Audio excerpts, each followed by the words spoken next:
Good afternoon. Thank you for joining us today for our SIOR Western Pennsylvania chapter webcast, How to Sell Like a Pro. My name is Mike Downey. I'm a principal and vice president for Avis & Young, and I'm also the vice president for SIOR's Western Pennsylvania chapter. Before we get started, I would like to thank our annual sponsor, Sampson Wharf Group. Without their support, events like this could not take place. We're always looking to grow our list of annual sponsors. So for sponsorship opportunities, please contact Micah Whitfield. I'd also like to thank our executive committee for all the hard work to keep our chapter thriving year over year. Moving on to today's exciting event, our webcast features a fantastic panel of speakers. Ashley Kovovich, co-moderator from Crexy, Northeast Regional Director. Daniel Colum, co-moderator, senior account executive, also from Crexy. Robin Zellers, SIOR president, NAI CIR. And lastly, myself. If you have any questions for us during this presentation, please use the Q&A feature in the Zoom window to type your questions. We will respond to as many of your questions as possible. So from here, Ashley and Daniel, please go ahead.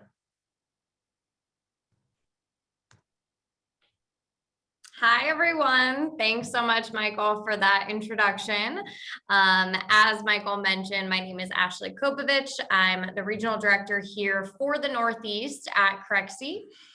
Joining me is my co-host, Dan. I'll let him introduce himself, but we're very excited to be here with these three lovely panelists. We have a great topics, couple of topics to discuss here today, but please, we want this to be as interactive as possible. So if there are any questions that you do have for our panelists, or any follow-up questions on the topics that we do start to go over, don't hesitate to write them in the chat, and we will get to those. Dan, I'll let you say hi to everyone. Yeah, I appreciate the intro, Ash and Michael. How's it going, everybody? My name is Daniel. I am a senior account executive with Crexy. I have been with Crexy for about 5 years now. For those who aren't too familiar, Crexy has been around for about 6.5. So I've definitely been with them in every step of our growth. I am currently located in New York City. I'm actually working out of our Los Angeles office today. Very excited to talk to you guys about what we have going on. Very excited to speak with the panelists that we have as well. I cover all of Pennsylvania, New Jersey, and upstate New York. We have a couple different topics to discuss, but very excited and appreciate everyone's time today as well. Thanks, Dan. So we'll hop right in and get started. So as you all know from the invites and registering, today's webinar is titled How to Sell Like a Pro. So we have Michael, we have Robin, we have Chi-Chi here, which are all SIOR members, all rainmakers in their own right. So we are going to get into discussing how they run their business and how they have become so successful and where they are today. So my first kind of topic here is how you get leads and how you bring in business. So I'll have all of you address this question, Chi-Chi, Robin, and Michael. But the first area that we want to discuss, obviously what everyone wants to know, is rainmaking, right? How do we become the best in the business? So whether it's getting listings or getting buyers or tenants, you have to generate leads, right, in order to close deals. So why don't you just give us kind of a 30,000-foot overview? We'll start with you, Robin, on where you guys are sourcing your business. Thanks, Ashley, and Daniel, thank you. So from 30,000 feet, I'll even go higher. I'll go up to 60,000 feet, okay? I think where we start is by being really involved in our community. first of all, and that is volunteering, that's serving on boards, that's networking. So I think that's where it begins, and that is just, I think, customary across our industry. But that's really where our lead generation starts, our relationships start. We are, as we all know, very, very relationship focused business. So the best leads we get are referrals, our friends, our people we serve on boards with, our people that we have done prior business with, people we're familiar with in the community. That's the real high level of sourcing. Beyond that, I think, and everyone here has their own sense of what branding is, but I think it's important to really emphasize branding, and whether that's an individual agent or the agency, I think branding is important. Every agent has their area of expertise, their area of comfort, the submarket or the clientele they're comfortable with. And I think one needs to truly establish that as a brand, whether that's big box industrial, whether it's inline retail, whether it's medical space, whether it's investment, whatever it could be. I think that one needs to brand oneself. Beyond that, the other thing that we're highly focused on for lead generation, believe it or not, is social media. We're deep into that. Our marketing folks are very, very active in pushing us out on social media. And it does, I think, add to that branding, which I think is so important. So from a really high level, I'm sorry if that's too high up, Ashley, but that's kind of what we look at our source, if you will. No, that's perfect. I love that. And I agree with all of those points. I think that especially in commercial real estate, you're almost your own business, and you have to have that branding. So I really resonate with that. And it is relationship driven. So it's all about how you treat a customer, how you treat a potential buyer, and all of those things from, the onset all the way through potentially a transaction. So I agree with those things. I'd like to press a little further, Robin, if there are maybe any newcomers to commercial real estate in the Western PA area who maybe want to get more involved in the community. Is there anything that you would suggest to them, any certain place to volunteer, or anything that is near and dear to your heart that someone else might resonate with as well? I think that's individually driven. And I think one of the things we do when we talk to new folks that are newer to the business is try to understand what passions they have, and really strongly encourage and support them to take advantage of that. And if that's sending them out into the marketplace or paying their way early on into getting involved in things, I think that's important. And I think that's, again, highly individually driven. Yeah, I think it's presumptuous for me, or quite frankly, anyone in our industry who's leading a firm, to assume that this is where one is going to find passion. I think we need to plug that into folks and encourage them rather than direct them. Of course. I love that response. Thanks, Robin. Michael, I will pass it over to you. So same question. How are you sourcing your business? So to build off what Robin said, it's really your network, and it's the referral, getting someone to call you and say, hey, this guy wants to sell their building. I told him about you. That's great. The other side of that referral, we'll call it, is, we all know people in the banking industry, lawyers, even the cleaning industry, who tell you like, well, this tenant's thinking about leaving, this building might go up for sale. Any kind of tidbit of information like that is invaluable. One other point I want to hit on, maybe it's a little just personal to me, but making sure your network knows what you do. So if you're selling office buildings, it's really valuable for your entire network to know you sell that. And that's where social media has, I think, really helped. And you're able to blast out, we sold XYZ building. Now your entire network knows that. So that's kind of where the sourcing of business comes from. if I'm talking to somebody who's early on in their career, I think what you want to do is you want to learn a submarket, an area, a neighborhood, and you want to know everything you can possibly know about that area, because then you become the expert on that topic. So that would be my advice to somebody starting out with it. I love that. I definitely think a lot of times, especially when people are starting out, they kind of want to become a jack of all trades, or they don't necessarily know where to get into. And to Robin's point, pick industrial or big box retail, pick kind of your niche. And same thing with you, Michael, is really know your market and your submarket. So identifying that and becoming the subject matter expert and the person that people look to is extremely important. And then continuing on building that brand and getting out, what you actually do. When I first got into sales, my mom didn't know what I did for, the first 5 years.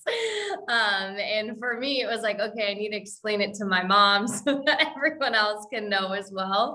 So I completely resonate with that.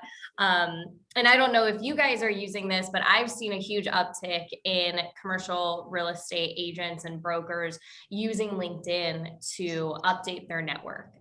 All the time I'm interacting with all of the brokers that I work with. It's very easy to say, hey, we just closed this deal, and push it out to the network. So Michael, is that something that you're using on like a LinkedIn plus, getting it out to your email list and contacts and things, kind of doing a twofold?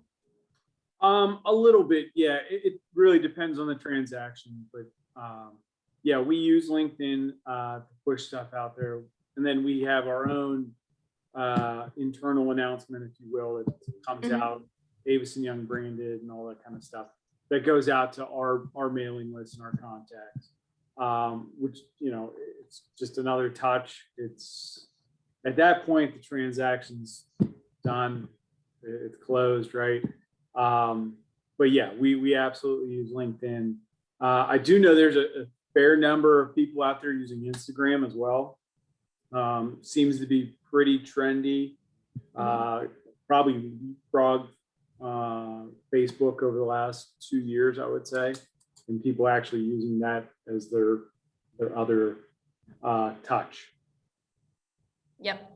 I've seen that as well. And even some people taking out different ads and things like that. So thank you for sharing that, Michael. And last but not least, we'll go to Chi-Chi. So same question to you, kind of give us a 30,000-foot overview of where you're sourcing a lot of your business and how you're getting your word out about yourself and your brand and what you have going on. Well, the nice thing about going third is that I get to repeat everyone that went before me. So honestly, I think the other two hit the nail on the head. It's a relationship business. You're no stronger typically than the relationships that you built, the Rolodex, to use an older term that you have. So that's really where we focus, is relationships. Most people don't like the process of figuring out who they're going to do business with when they're at the point that they have to make a decision or engage someone. So relationships are extremely valuable. And secondly, again, to echo everyone else thus far, I mean, it's I think social media is a huge opportunity. Candidly, I'm not a social media guy at all. Never have been. Hope to never really be. But we do. We put a renewed focus on it this year with our marketing director really focusing specifically on LinkedIn. We have a company page. Feel free to follow it, by the way. But it's amazing to be. In fact, I had an interaction just this past week where I bumped into somebody that I just knew from the community. And he said, oh, congratulations, I saw you just sold this. And I saw this article about this. And, he said, listen, I have to tell you, I'm maybe it's the algorithms, but I'm legitimately stalking you at this point on LinkedIn.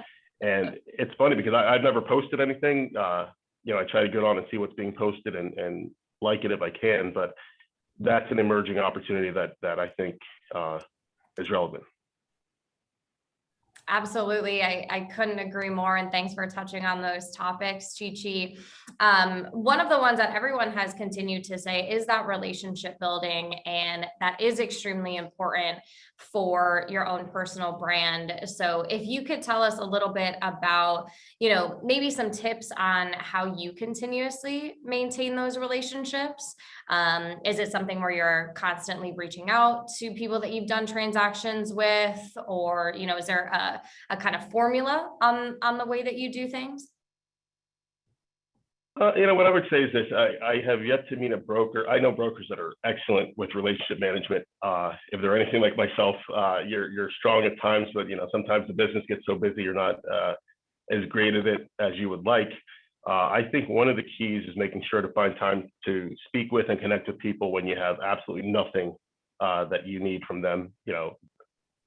Just connecting, not around business, but generally how the family's doing, or getting together, to grab a cup of coffee, play around the golf, what have you. That's really the key.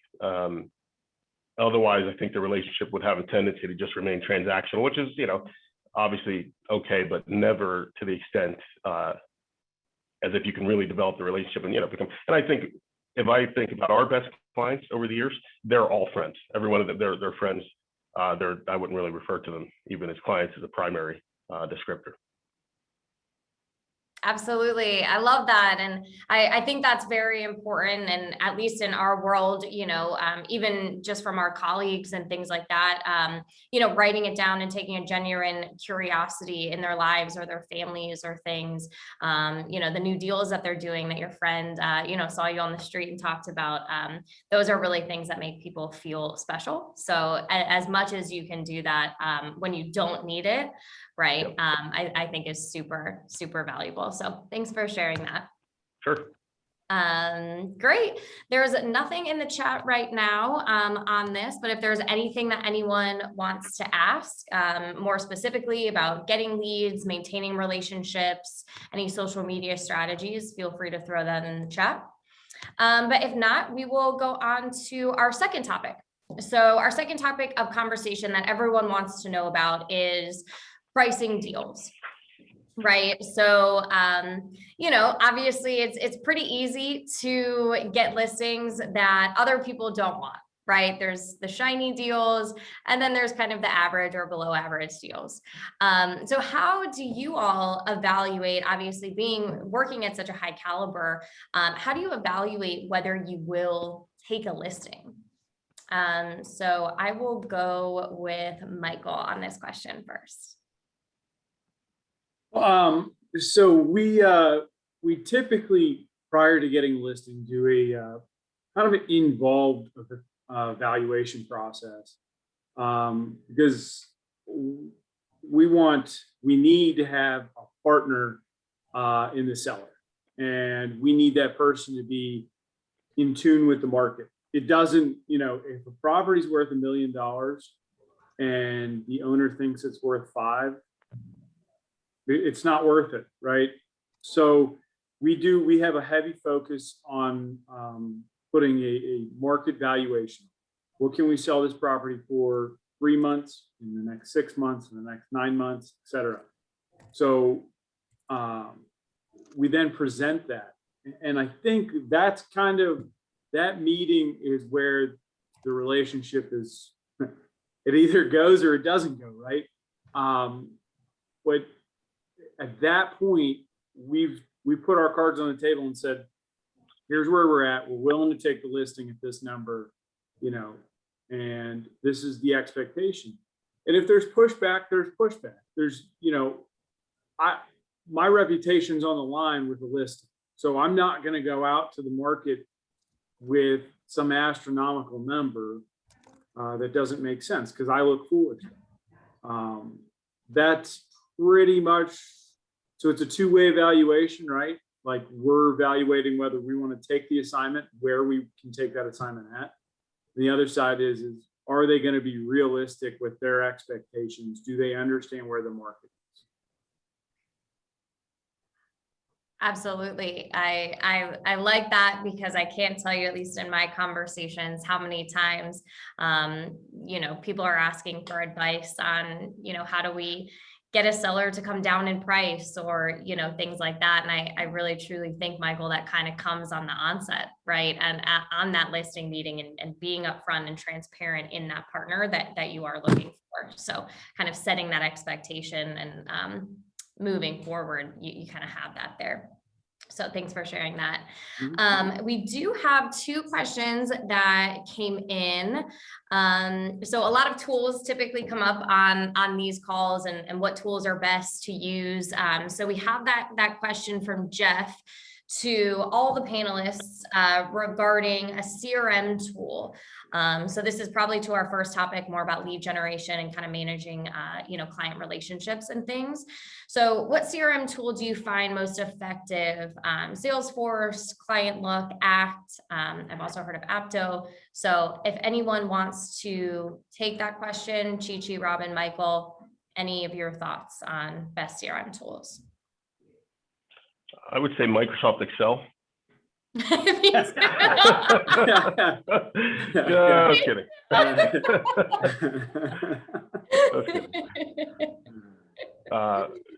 So to take a more serious pass at the answer, I've used, Act, I've used ClientLook, I've used Apto. I think it's a very individual decision. They all are a little bit different.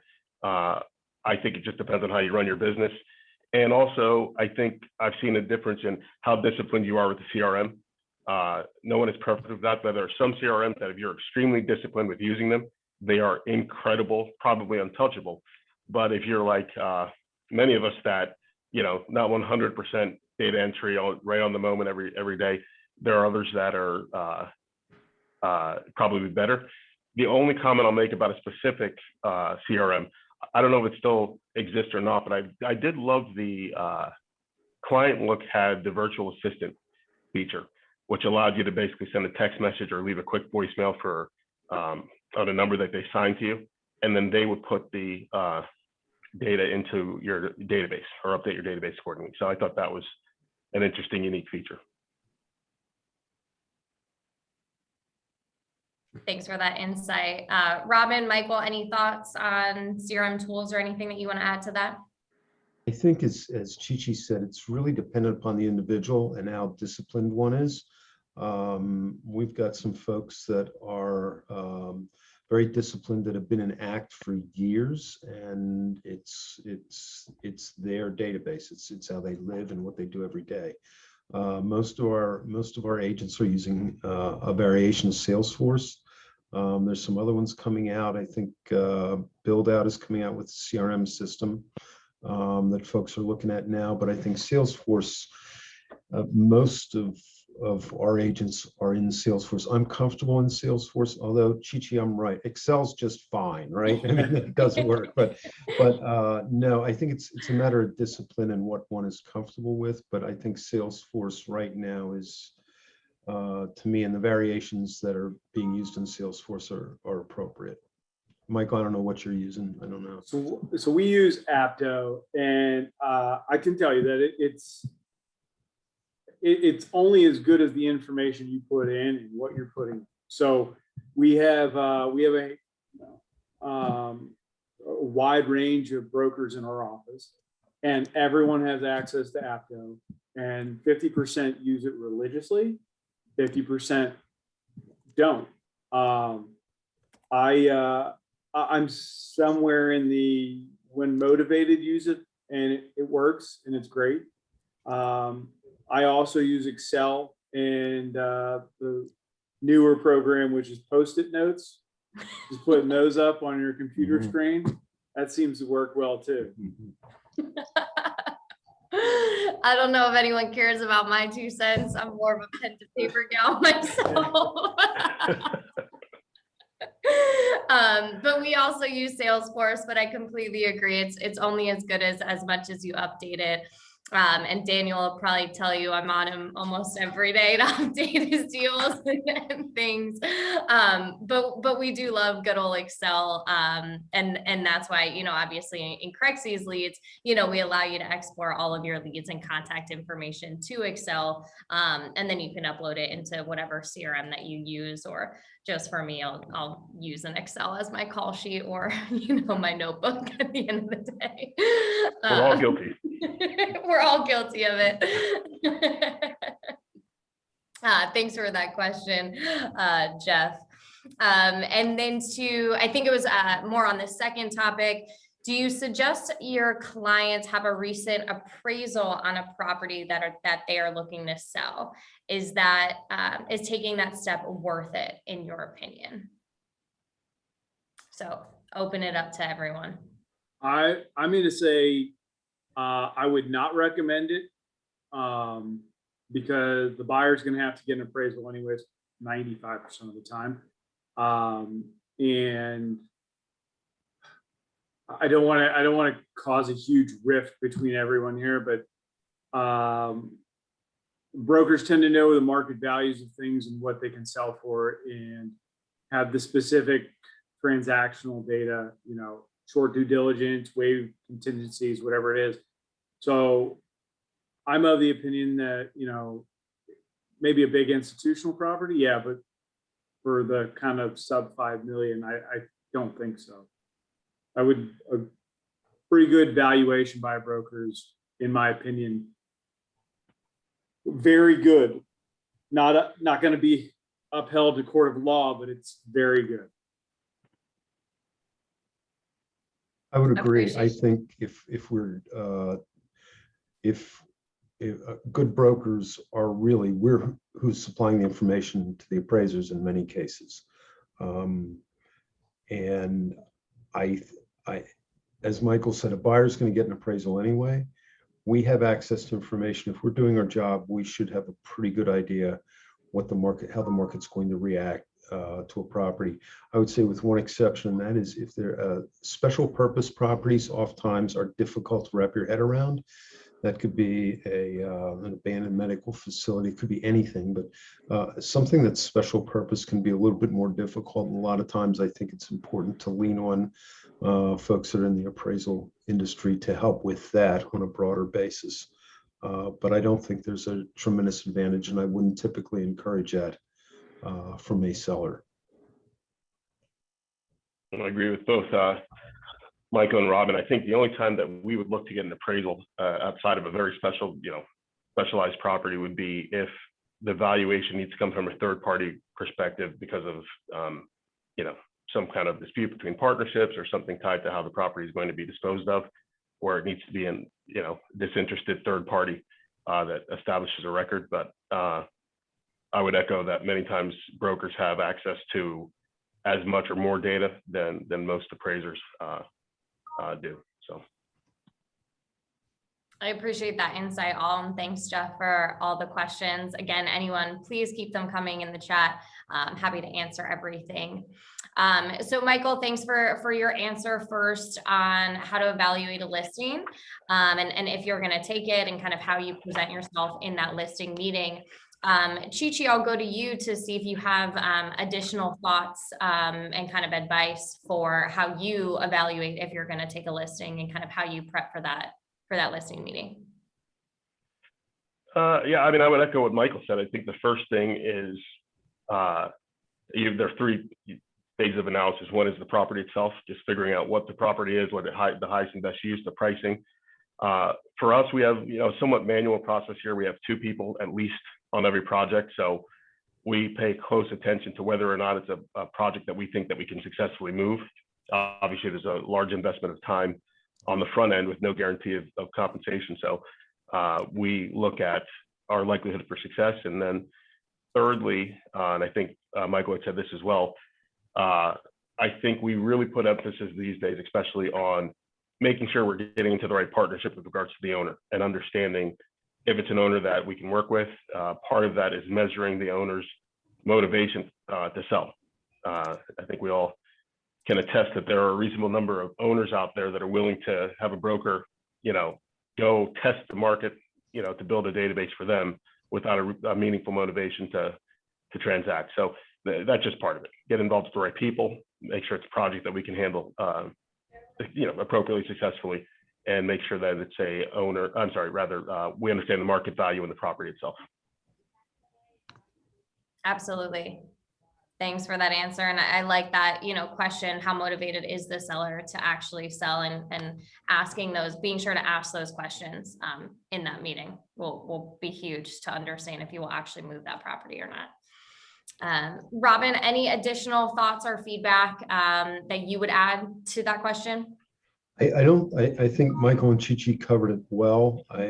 Going in fully prepared, I think, is critical, and that's going in on the front end. Michael really emphasized that point.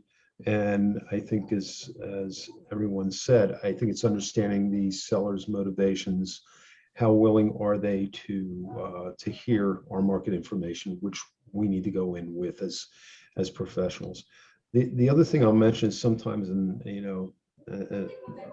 when that owner believes his property is worth $7 million, and then the market might show it, the market data might show it being worth $2 million.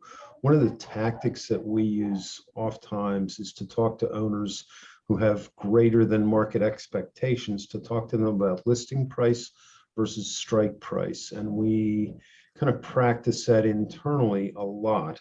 And that is, where's this property being listed, but what will the market, because the market is a true indicator going to tell us where the value ultimately is.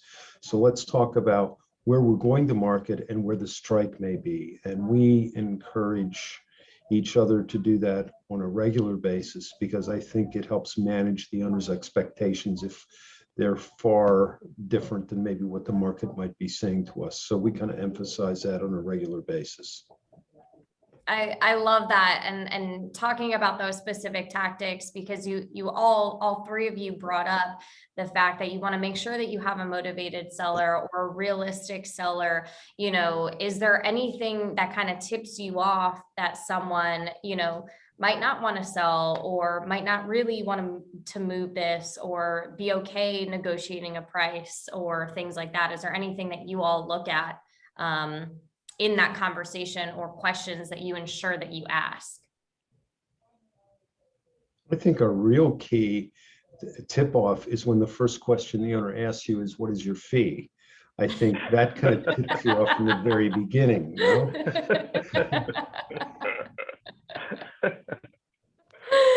That's a very good call. We raise the answer to that question by 1 point if it's the first question, by the way. There you go. Awesome. Perfect. So if we have any questions from the audience, I will let everyone type in, but we're going to move to our third topic here, which is actually marketing out the listings. So you go through this process, you finally, you get the exclusive, and getting out your deals to the right pool of buyers in the shortest amount of time obviously is critical. So what all are you leveraging to get the word out about your deals? Chi-Chi, I will start with you. I think it's important to use every tool available.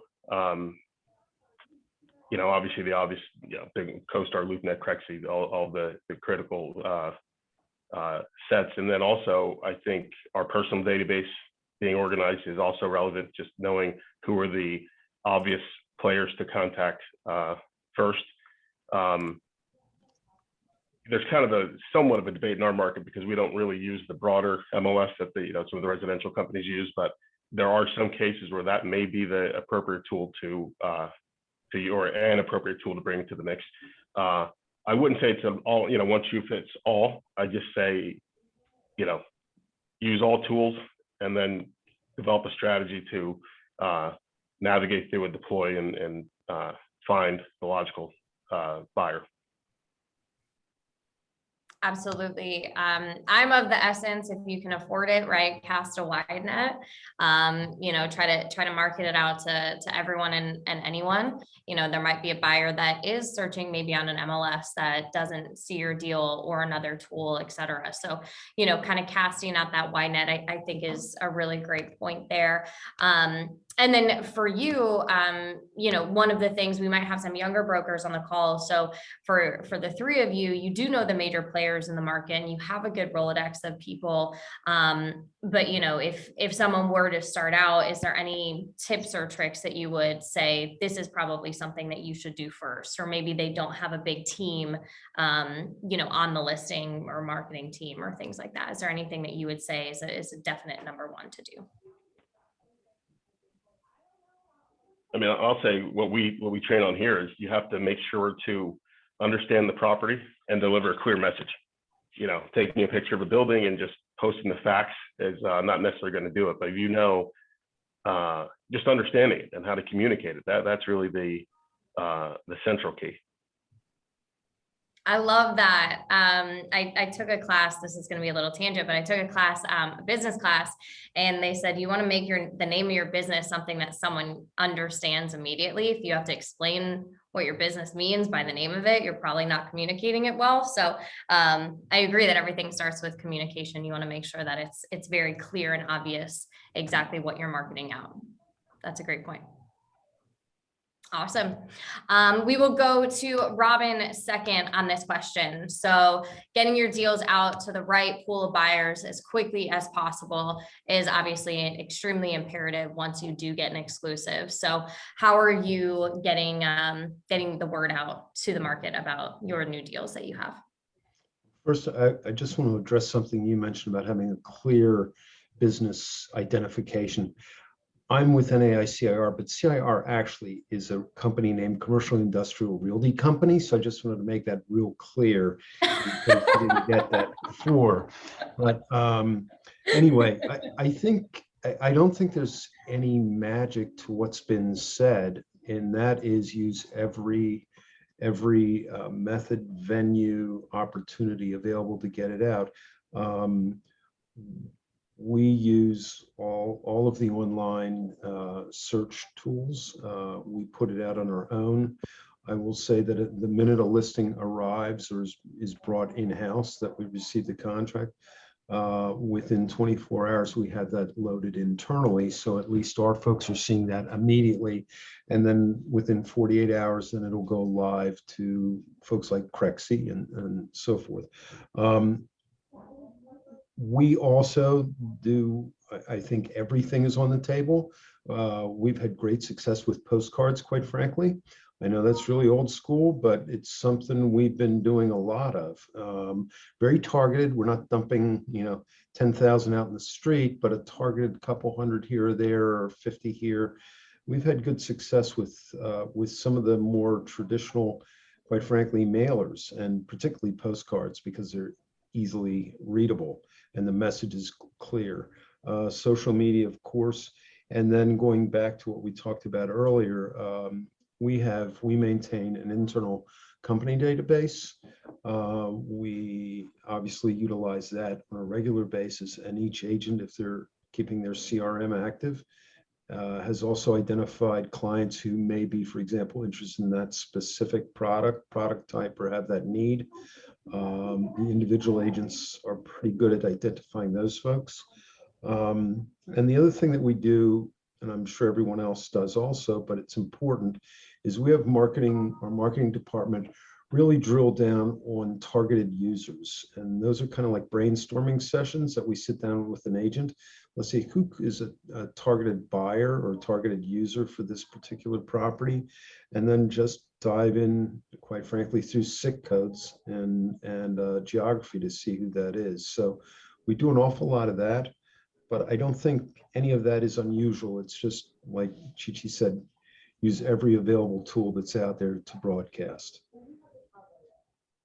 I love that answer. I think you hit on a lot, and coming full circle back to that CRM and, kind of taking the notes. That is definitely beneficial if you all have access to something so you can see others' notes, and just sharing it internally, because that just might be a quick way to kind of pick up something that, you might not be thinking of. And I love that your marketing team is sitting down and trying to find the right type of person or buyer or tenant to kind of place with that building, and how the communication is going to look. That's really good. And, if anyone is more of an individual contributor or kind of more boutique, I'm sure you can do that yourself as well, even if you don't have, a large team. Michael, any additional thoughts? I know we've covered a lot, but would love to hear, kind of your process. No. Blocking and tackling, basically everything they said, same thing. Cast the big net. We do a really good job of keeping an internal email database. We get together semi-annually to clean it up. We tend to be a little more, it's asset driven for us, but the approach is typically about the same. Cast it out and, blast it out there as much as you can.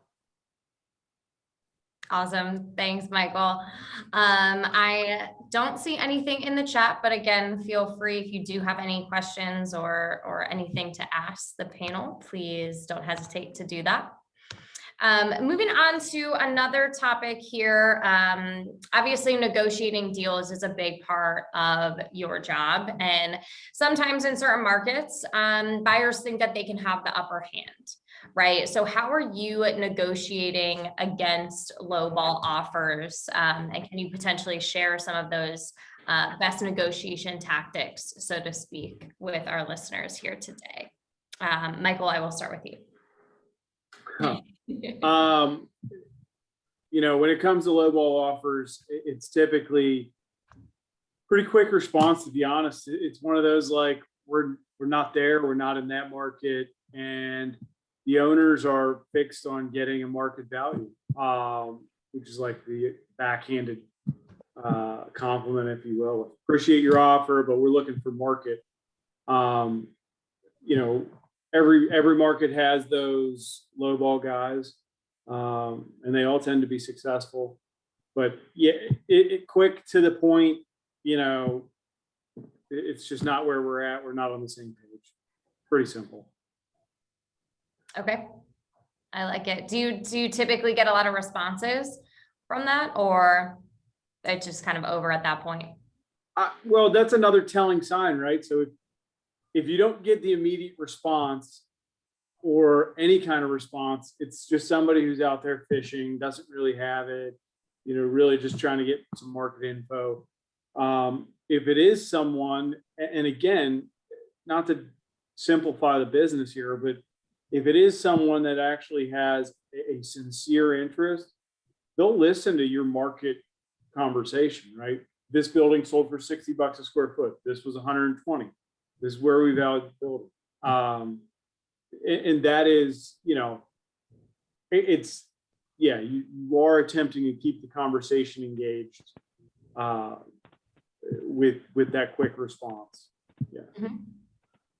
Appreciate that. Robin, anything to add? Any tactics that you kind of go in with immediately? I think if we have the opportunity, and our client has to be agreeable to this, but one of the things we'll often talk to a client about, if we suspect that we're going to be seeing lowball offers, and as Michael alluded to, we have a pretty good sense of when they come in, where they're coming from. So we sometimes will try to head that off by asking clients permission to do what we call whisper pricing, which is, kind of like just hinting and subtly trying to provide some guidance. If we're working with another agent, a co-broker, it's oftentimes we have a relationship with, it's oftentimes very effective, because then we're both working to try to get to the right place. So we do that, and we're big fans of it as long as our client is involved in it. I think, as Michael said, when when they're coming in and they're, a property that's, valued, or, the market would determine to be $100 a square foot and somebody's coming in at 25, you respond immediately to that. And then if there's engagement, then you can talk about pricing strategy, maybe whisper pricing, suggest that they get into the right zip code with the pricing, things like that. But I think an important part of that is, if you can see it coming, is to try to subtly guide it before it gets there. I don't think there's any magic to someone who's a pure value buyer getting to market. I love that tip. Thanks for sharing, Robin. Chi-Chi, anything to add as well? I think two fairly simple strategies that we use. One is that aside from the repeat offenders that we know who are discount buyers, I tell everybody that's going to make an offer, I don't care if your offer is $1 or if you're $1 million over our asking price. I'll present any offer that you give us.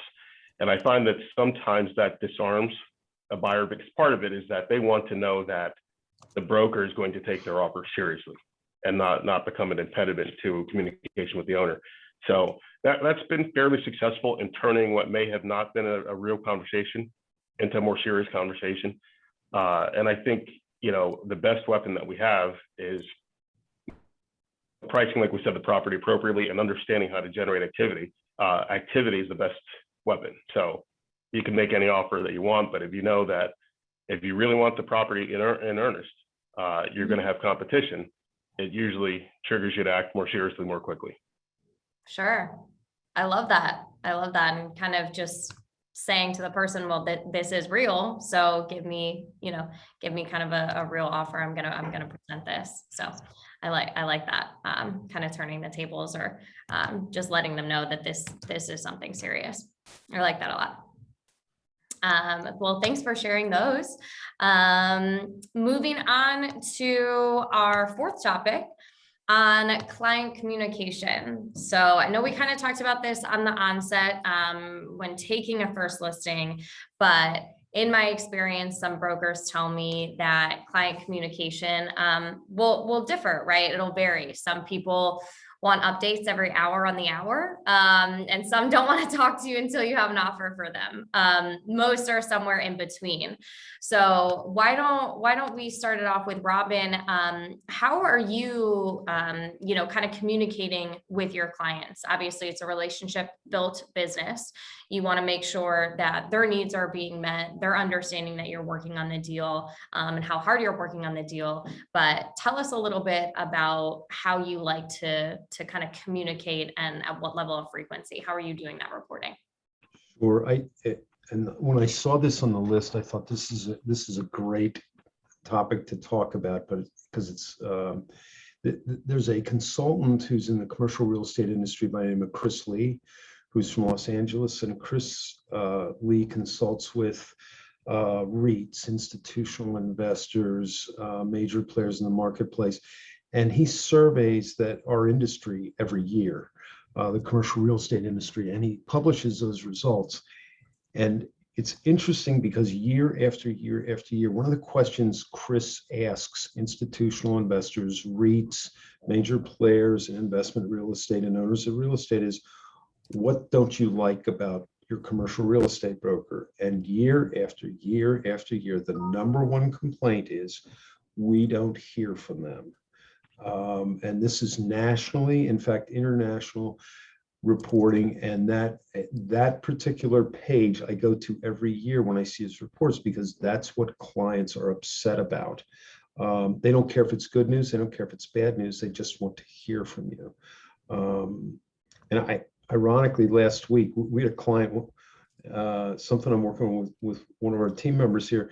The client actually called him and said, it's so refreshing to hear you tell me bad news. I don't mind hearing bad news. I just want to hear from you. And he found that refreshing. So how do we approach it? When we go in for a listing, our folks, all of our agents are normally will take in a Gantt chart that will literally show them the process of what we do from the day we order a sign, actually from the day the listing contract is signed up until closing. Now, we never know when closing is. We explain that to them, but we try to show them what the process looks like. But key to that is what we're doing. So we're kind of trying to map that out on the front end with expectations.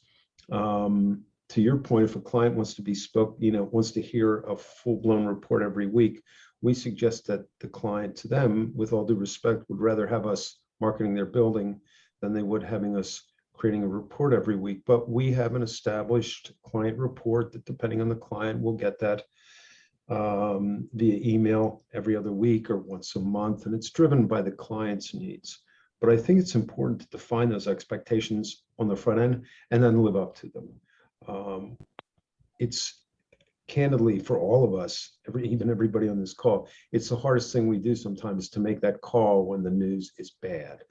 But I will say, we all have to admit, we feel better after we've done it, generally, right? After we've gotten it off our plate, right? We woke up that morning dreading it. But when we've done it, we've done our job. And I think if we set the expectations on the front end with the client to say, this is what we're going to do, and this is, and the other thing is, by the way, and I'm sure most people do it, but one of the things we demand is that the client receives every bit of marketing that leaves here, whether it's social media, whether it's a mailer, no matter what it is, the client is part of that prospect list that's getting everything. So they're seeing that on a regular basis. It's very elementary, but important. So that's kind of our approach. Our approach is we try to encourage each other to just maintain our front end commitment. And that is, we will talk to you. We'll tell you good things. We'll tell you bad things, but we will talk to you. So that's our approach. I love that. I love that insight, talking about Chris Lee, and, not to get too personal, but as you're talking about this, I'm thinking about all my ex-boyfriends in my head, like, wow, didn't more upfront in that communication. No, I'm just kidding, guys. I didn't know we were going there, Ashley. Honestly, I had no idea it was going to go in this direction, but okay. I'm just kidding. But absolutely, I mean, communication is the most important thing. And I do think, especially when it is bad news, right, we do have that a little bit of call reluctance, right? I work with all former brokers here at Crexie, and, they say that that's the hardest part of their job, right? On their monthly calls with their sellers, it's okay, I don't really have anything for you, but it's more about, how are the wife, how's the kids, having that rapport, but then, ultimately having to say, I don't have any update on you. This isn't, the best deal, or having that tough conversation of maybe we need to reduce the price, or how are we going to get this sold? But I think that just having that transparency and setting those expectations and following through with them is extremely important, obviously in life, but also in commercial real estate, in the business. So appreciate you sharing that, Robin. Chi-Chi, we'll go with you next. I mean, honestly, Robin hit the nail on the head. I wish I was taking notes at the time. Those are all the key points. And I realize that they translate personally. Actually going to get a couple of your ex-boyfriends on the line here now. I'm sure we could talk through whatever issues maybe. I think for us, a couple of keys are, one, if we can call them before they call us, that's the key. Once they're looking for you, it's that's usually when you're in a tougher spot. And the client reports, which is something that we've fairly recently implemented in across more consistent across the board fashion, is key. So we tell them on day one, here's the reporting structure. We have the reports going on a scheduled basis. They know to expect them. It's got relevant information, and it kind of, we still need to communicate and speak, obviously, but it puts them in a mindset where they are up to date with what's going on, and understanding that we're going to be in touch as anything that's on that list becomes more relevant. So definitely the offensive approach versus the defensive approach is effective. If that doesn't work, just change your number every year.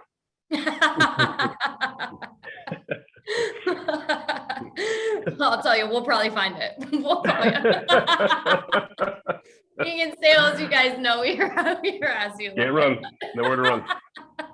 We'll find it. No, I'm just kidding. But that's awesome. I love the line of call them before they call us. The offensive is definitely the good approach. So thanks for sharing that. And Michael, last but not least, you could do kind communication and set those expectations. So it's kind of like college, right? Call your parents every Sunday night and give them the good report, even though it's probably not a great report. Same deal. I mean, it's the good and the bad, right? And Robin hit it on the head, man. So there is this giant amount of angst or anxiety. It's like, oh shit, I gotta call and tell them this bad news. And then you hang up and you're like, I didn't take that nearly as bad as I thought, you know. And what you realize is that, you know, once you've made the client your partner, you know, part like involved party, you know, with a good market intelligence, then they know what to expect, right? And unfortunately, sometimes we do have to deliver bad news. But again, it's taken its stride. That said, it doesn't make it any easier to deliver. But you just got to do it at the end of the day. Rip the Band-Aid off. That's right. I was going to say the drive to the dentist is always easier than the drive, or rather the drive away from the dentist is always easier than the drive to the dentist. Right. You know? Yep. I say that to the gym, but you know, the gym, it's all right. What's a gym? It's a guy I'm gonna go eat McDonald's with later on today. Appreciate you guys. Thanks for taking it a little personal back to college life, Michael. That was, I'm happy I'm not the only one getting a little deep here.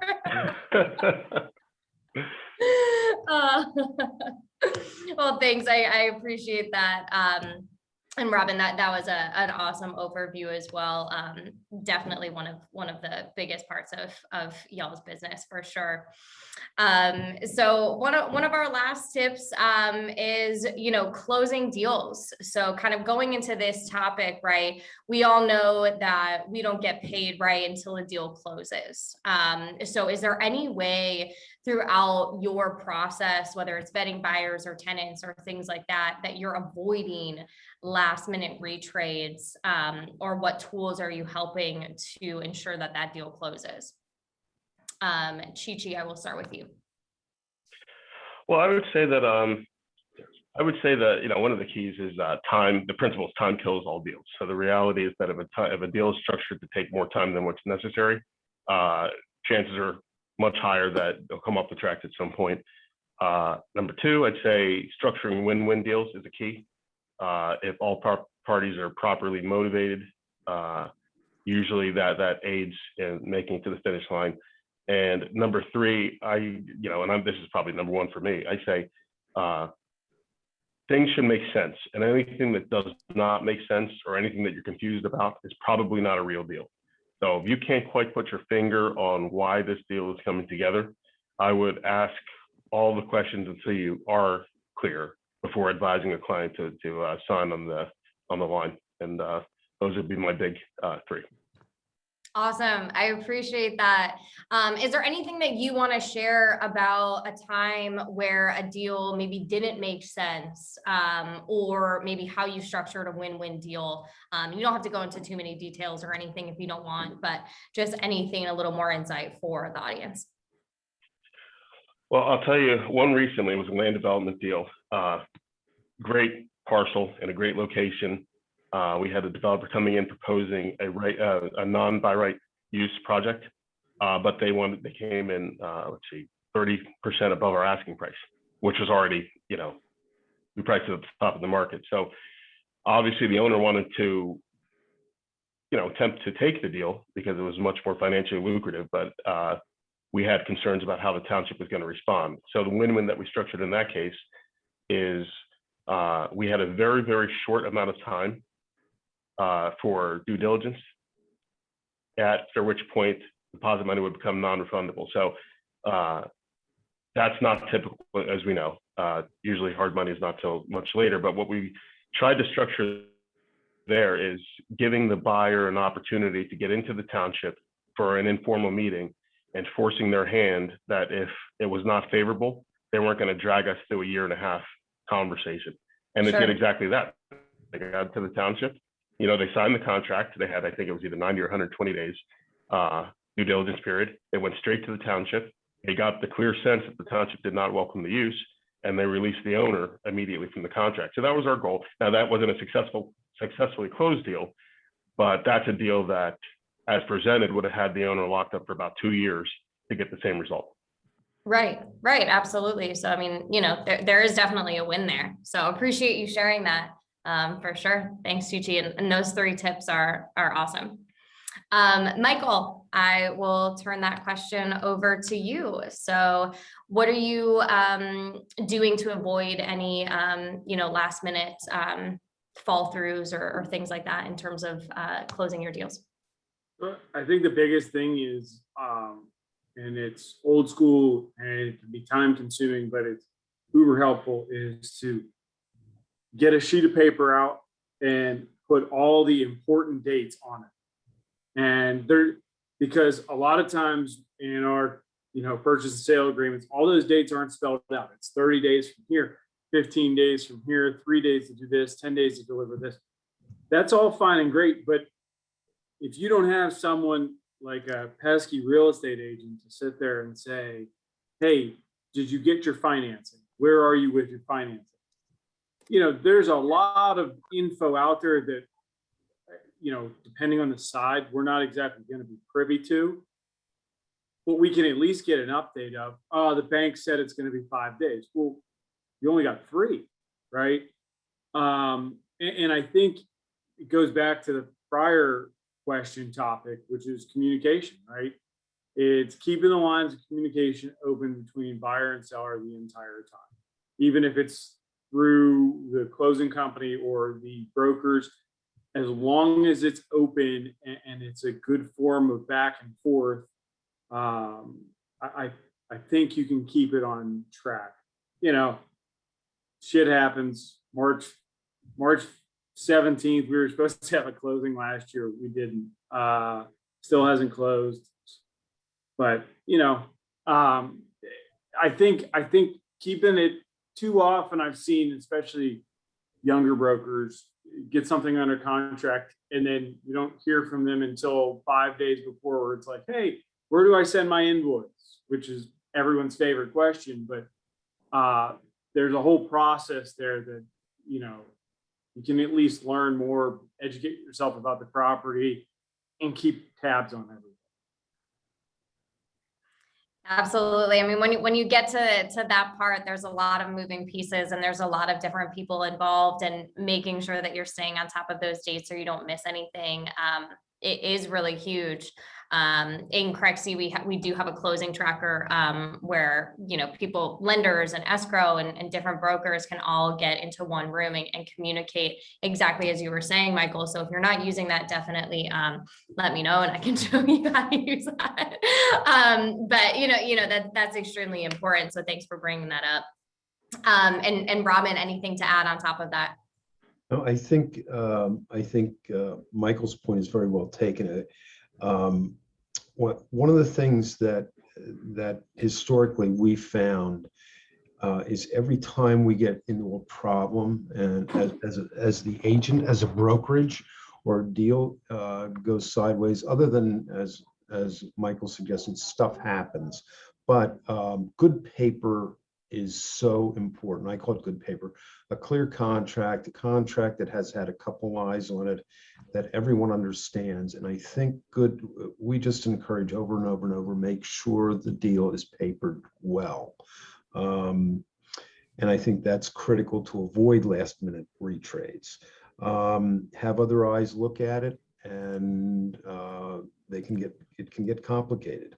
The other thing, and I've noticed this more recently than I had in the past, is we've been encouraging hard money faster because escrow rules. I mean, you get money in escrow and it's hard, and it's surprising how it can motivate or demotivate people.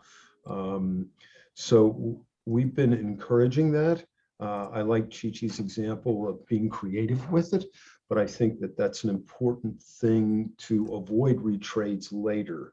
And then finally, what Michael said, I think is critical. I like to think we should be agents. As agents, we should manage the closing process. I don't mean the title work, I don't mean all that, but the dates.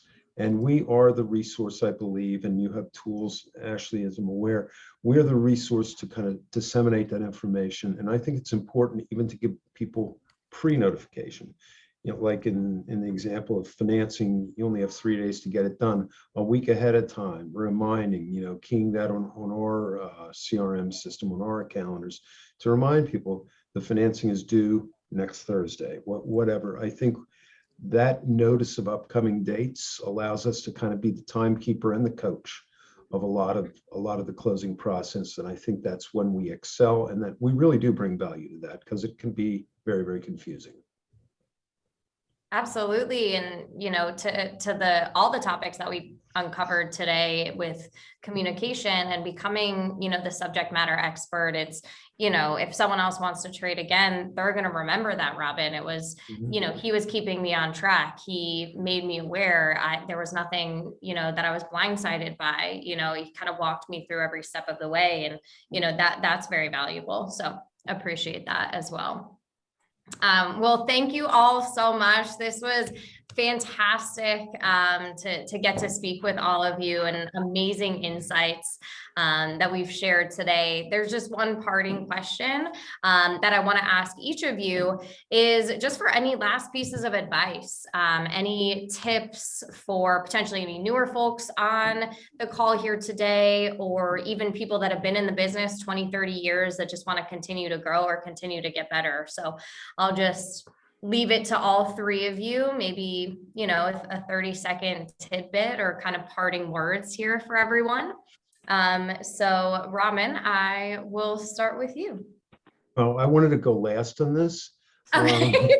Really did want to go last on this one. We can have you go last if you'd like. The only thing that, and I keep reminding myself of this every day also, and we talk about it internally to each other, is to remain focused. Oftentimes our business can be extremely stressful. It can drag us in 100 directions on any given day.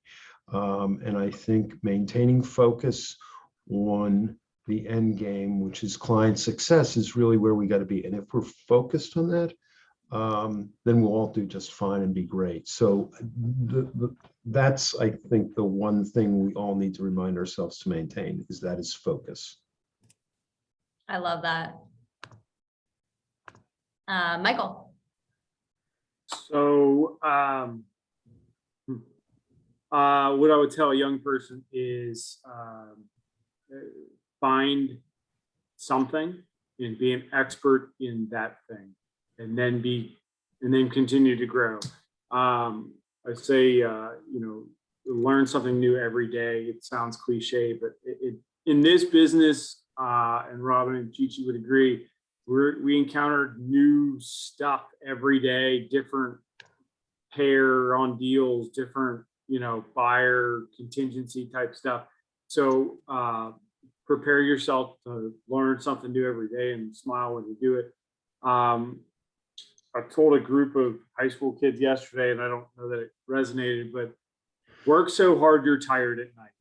This isn't landscaping. We're not shoveling, you know, soil. You're not working with your hands necessarily, but work so hard you're tired at night. You'll sleep better, and it'll progress your career a lot faster. And the last thing, and I've been harping on this for everybody locally, is make time for yourself and make time for your family. I know there's been this big push over the last 15 months for that whole self-care thing, but it's real. And people do need to take their time and clear their heads. This is a 24/7 business, so it's kind of tough, but you got to make that time for yourself. I love that. Both of your points with Robin. I mean, there's a million things that are going on every day that are pulling us in different directions. But if you stay focused on one thing, you know, everything else will fall in line. And, you know, Michael, I love that. I think in sales, there's a tagline, always be closing. I've kind of changed it, and I tell my team, always be learning. I really resonate with that. Oh, you can always get better. You can always learn something, whether that's from your 3-year-old niece or from, an 80-year-old person that's retiring, right? There's always something that people can teach you. And I love the suggestion, take time for yourself, right? I think that sometimes we wear our stress as a badge of honor. And I sure do. I'm like, oh, I'm so exhausted, but really taking that time to decompress and be proud of yourself for all the work that you have done and continue to kind of see where you want to go is important. So that's a really great reminder. And last but not least, Chi-Chi, give us your final bits of advice and your wisdom. Share it with us. Before I do, I like that you said 80 years old and retiring. I understand the brokerage business extremely well, I can tell. It's right about the time we start to think about it. Yeah. So if I were going to I'll give you two quick ones. One is to somebody on their way into the business or on their first day. I've said this to every young person in this business for years, learn to be an absolute financial expert. That's a big part of it. We work for free until, for God only knows how long you start to make money. And then eventually you get your first substantial commission check and you go out and you buy your first Bentley. And next thing you know, you figure out rent is due next month. So you have to learn early how to think about money. It's a different business as it relates to money.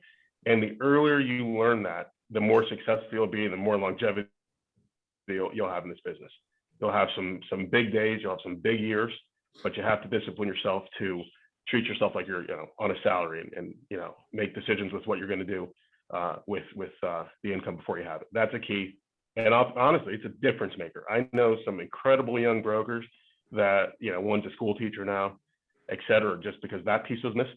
You had a runway, you had a stretch of time that you couldn't, overcome, and you had to make, tough decisions. So that's number one to somebody entering the business. One for somebody that has a few years in, and I try to do this frequently, is continue to measure ROI. And that's not just on investments in tools or services, but what's effective. Because this business at a point, it can take you over and you're so busy operating within the business, you might lose sight on what is actually working, where you're getting the most benefit for the time that you're putting in. So I pause and I look at everything multiple times a year from, any resource or tool that we're investing in. What are we getting out of it? Is it working the way that we thought it would work? Should we, stop that, reallocate here? And also time. If we have clients that are demanding a lot of time and there's not an opportunity to really monetize it or even be successful at all, maybe we need to redirect into another relationship. So those are my big two. Not a master necessarily either, but by the time I retire at 85, we got a long way to go, Gigi. Awesome. Well, thank you all so much. Thank you, Micah and Kelly and Jordan and everyone at SIOR for putting this together. Michael, Robin, Chi-Chi, can't thank you enough for your time today. I've gleaned so many insights from this, and I'm sure our audience has as well. So if anyone does want to reach out to you, how can they get in touch? Email, social media? If you guys want to share anything, you guys can put it in the chat in terms of if anyone does want to contact you. But again, thank you so much for your time here today. Thanks, Ashley. A lot of fun. Thank you. Thank you, Ashley, Daniel, Chi-Chi, and Robin for today's presentation. It was a great topic, great conversation. Really appreciate you guys. Thank you for all attending today. A survey link will be emailed to you following the closure of this, and we really appreciate your feedback. Stay tuned for your additional information about upcoming SIOR events, and check out www.siorpgh.com for more information about SIOR Pittsburgh. Thank you, and enjoy the rest of your day, guys. Appreciate it. Have a good day. Thank you. Thanks, everybody. Thank you all. Bye-bye.